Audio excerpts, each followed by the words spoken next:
Hi all, வணக்கம். Welcome to my channel. Nachiyar கோவில் சீரீஸில் 2வது வீடியோ இது. நான் இன்றைக்கி அந்த ஊரில் இருக்கிற எல்லையம்மனாக இருக்கிற ஆகாஷ மாரியம்மன் பற்றி சொல்ல போகிறேன். இந்த கோயிலுக்கு நான் இப்போ போன போது நட சாத்திட்டா, நான் கொஞ்சம் லேட்டாக போயிட்டேன். ஆனால் சின்ன வயசுலேருந்து நிறையா தடவை இந்த கோயிலுக்கு போயிருக்கிறதுனால எனக்கு இந்த கோயிலை பற்றி விவரங்கள்லாம் தெரியும். இந்த ஆகாச மாரியம்மன் வருஷத்தில் 13 நாள் தான் இந்த கோவிலில் குடியிருப்பா, உருவமாக குடியிருப்பா. மற்ற சமயத்துல எல்லாம் விளக்கு தான் அவர் சன்னதியில் எரியும். இதுக்கு ஒரு கதை இருக்குது, அதை நான் இப்போ உங்களோட ஷேர் பண்ணிக்கிறேன். இந்த திருநறையூர்னு முதல்ல இந்த நாச்சியார் கோயிலுக்கு பேர். அந்த திருநறையூரில் நிறையா வளையல் வியாபாரிகள் இருப்பா. அவளுக்கு கவர செட்டியார்னு ஒரு பிரிவு அவளோட இது. அந்த வளையல்கார அவள்லாம் அவள் என்ன பண்ணுவாள், இந்த ஊரில் மாத்திரம் இல்லை, வெளியூர்களுக்கும் போய் திருவிழா அந்த சமயத்துல எல்லாம் போய் அந்தந்த ஊரில் குதிரையில் போவாளாம். போய் நிறையா வளையல்லாம் வியாபாரம் பண்ணிவிட்டு திருவிழாலாம் முடிஞ்சோடனே திரும்பி வருவாளாம். அந்த மாதிரி சமயபுரத்தில் ஒரு நாள் திருச்சிக்காரு கிட்ட இருக்குது சமயபுரம்னு மாரியம்மன் கோவில். அது ரொம்ப வரப்பிரசாதி.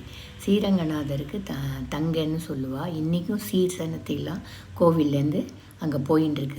ஸ்ரீரங்கம் கோவில்லேருந்து அந்த சமயபுரம் அம்மனுக்கு சீர் பண்ணுவார் அவர். அந்த சமயபுரத்தில் ஒரு திருவிழா நடந்திருக்கு. அந்த திருவிழாவுக்கு இந்த வளையல் வியாபாரிகள்லாம் கூட்டமாக போயிருக்கா. ஸோ நிறைய வியாபாரம்லாம் நல்லா அமோகமாக நடந்திருக்கு. எல்லாம் நடந்தப்புறம் அவள் ராத்திரி மறுநாள் ஊருக்கு கிளம்பலான்னு சொல்லி ராத்திரி ஆகிடுத்துன்னு அங்கே கோவிலுக்கு கிட்டே இருக்கிற ஒரு மண்டபத்தில் படுத்துன்னு தூங்கின்னு இருக்கா. அப்போ தூங்கின்னு இருக்கச்சே அந்த வளையல் வியாபாரிகள் கூட்டத்திலே கொஞ்சம் வயசானவராக தெரிஞ்சவரை ஒரு குழந்தை தட்டி எழுப்பியிருக்கு.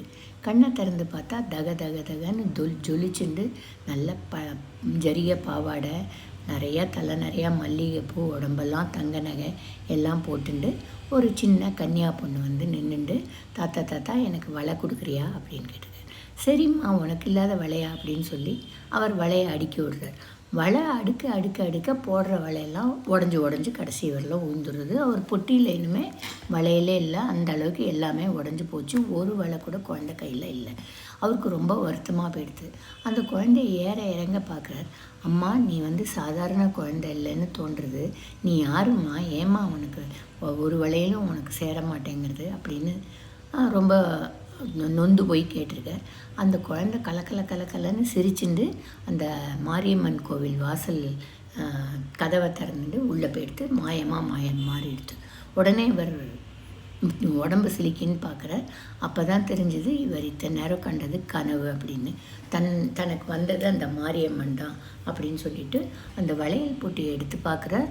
உண்மையிலேயே அத்தனை வளையலும் அவர் பக்கத்தில் படுத்துக்கச்சே பக்கத்தில் வச்சிருந்த வளையல், மூடி இருந்த வளையல் போட்டிக்குள்ளே இருக்கிற வளையல் அத்தனையும் உடஞ்சிருக்கு. அவருக்கு மெய் சிலித்து போச்சு. என்ன அபச்சாரம் பண்ணமோ என்னமோன்னு பயந்துட்டு பக்கத்தில் படுத்த வியாபாரிகள் எல்லாம் எழுப்பினா அவள் ஏந்துன்னு பார்த்தாக்கா அவள் எல்லாரோட உடம்புலேயும் முத்தா அம்மை போட்டிருக்கு, சின்ன அம்மை போட்டிருக்கு. எல்லாரும் என்ன பண்ணுறதுன்னு தெரியாமல் முழிக்கிறா. அடாடா, இப்போ ஊருக்கும் போக முடியாது, ஏன்னா அம்மா போட்டின்னா வெளியூர் ஊர் தாண்ட மாட்டான், என்னடாப்பா பண்ணுறது அப்படின்னு சொல்லிட்டு இருக்கா. அப்போ பொழுது விடியறது. இங்கேருந்து கதவை திறந்துட்டு அந்த பூசாரி வர கையில் ஒரு பண முடிப்பையும் ஒரு குங்குமம் விபூதி இருக்கிற தாம்பாளத்தையும் எடுத்துன்னு வந்துட்டு இந்த பெரியவரை பார்த்து சொல்கிறார். ஐயா, உங்களுக்கு நேற்றுக்கு கனவுல வந்தது நம்ம அம்மா தான் வந்திருக்கா. அவள் வலையெல்லாம் உடைச்சதுனால அதுக்கு பதிலுக்கு இந்த காணிக்கையை உங்களுக்கு கொடுக்க சொல்லியிருக்கா. இந்த பணத்தை நீங்கள் ஏற்றுக்கோங்க. அப்புறம் இந்த விபூதி குங்குமத்தை உங்கள் தோழர்களுக்கு தெளித்து விடுங்கோ, உடம்புலெல்லாம் பூசி விடுங்கோ. அவள்கிட்டேருந்து அம்மா விடை பெற்றுடுவா அப்படின்னு சொல்கிறார். உடனே அதே மாதிரியே பண்ணுறா.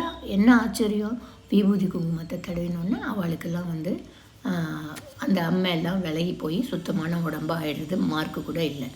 உடனே அவளுக்கு ரொம்ப சந்தோஷம் ஆகிடுறது. எல்லாருமா கோயிலுக்கு போய் அம்மான்னு அலறி, தாயே, நீ எங்களுக்கு காட்சி கொடு, கனவுல காட்சி கொடுத்துருக்கியே, அவருக்கு மாத்திரம் காட்சி கொடுத்துருக்கியே, எங்களுக்கும் காட்சி கொடு, நீ எங்கள் ஊருக்கு வரணும், நான் உனக்கு நிறையா வளையல் பூ எல்லாம் தரோம், நாங்கள் எங்கள் ஊருக்கு வா அப்படின்னு கெஞ்சரா. அப்போ ஆகாசத்தில் தடபுடன் இடி மின்னல் அப்படின்னு ஒரு இதெல்லாம் கேட்குறது. அண்ணாந்து பார்த்தா அங்கே மகாமாயி மாரியம்மன் சமயபுரம் மகாமாயி உட்காந்துருக்கா.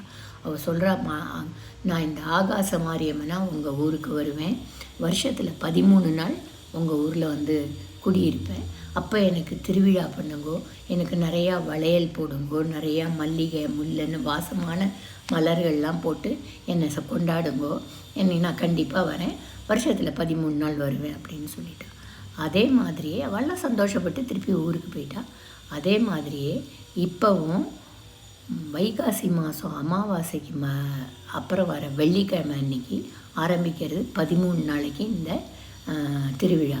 அங்கே இருக்கிற இந்த கவர செட்டியாரெலாம் அந்த அம்மனுக்கு ஒரு உருவம் பண்ணி அம்மனை ஆவாகனம் பண்ணி ஒரு குடத்து ஜலத்தில் மேலே உருவம் பண்ணி அம்மனை ஆவாகனம் பண்ணி அந்த 13 நாளும் திருவிழா கொண்டாடுறா. அதில் ஒரு நாள் வந்து 6ஆம் நாளோ 7ஆம் நாளோ வெள்ளை புடவை கட்டி ராஜராஜேஸ்வரி வேஷம் போட்டு ராத்திரி வீதி உலா வரவழிப்பா. வீதி உலான்னா அந்த கோவிலுக்குள்ளேயே உலா வரவழிப்பா. அப்போ ஒரு விசேஷம் என்னென்னா தண்ணி விட்டு விளக்கெறியறது. அதுதான் நான் இருக்கேன் பாருன்னு காட்டுற அடையாளம். அது தண்ணி விட்டு விளக்கிறது எப்படின்னாக்க பெரிய பெரிய பந்தங்கள் இருக்கும், அதில் தண்ணியை பைப்லேருந்து பீச்சி அடிப்பா, டியூபை வச்சுட்டு பீச்சி அடிப்பா, குபீர் குபீர்னு எரியும் அந்த காட்சி. இந்த தண்ணி விட்டு எரியிற விளக்கெறியிற இதுக்கு நான் போயிருக்கேன். எங்கள் பாட்டி என்ன ஆயிடுச்சின்னு போயிருக்கா, 2-3 வருஷம் போயிருக்கேன், அம்மனை தரிசிச்சிருக்கேன். அந்த அம்மனை இப்போ பார்க்கணுன்னு தான் நான் போனேன். ஆனால் வந்து கதவு சாத்தியிருந்தது. இந்த அம்மனோட பவர் வந்து எனக்கு ரொம்ப நல்லா தெரியும். என்ன வேண்டின்றாலும் நம்ம மனசார வேண்டின்றாக்க அது உடனே பலிக்கும், உடனே செஞ்சு கொடுப்பா. அந்த தாய் செஞ்சு கொடுப்பா.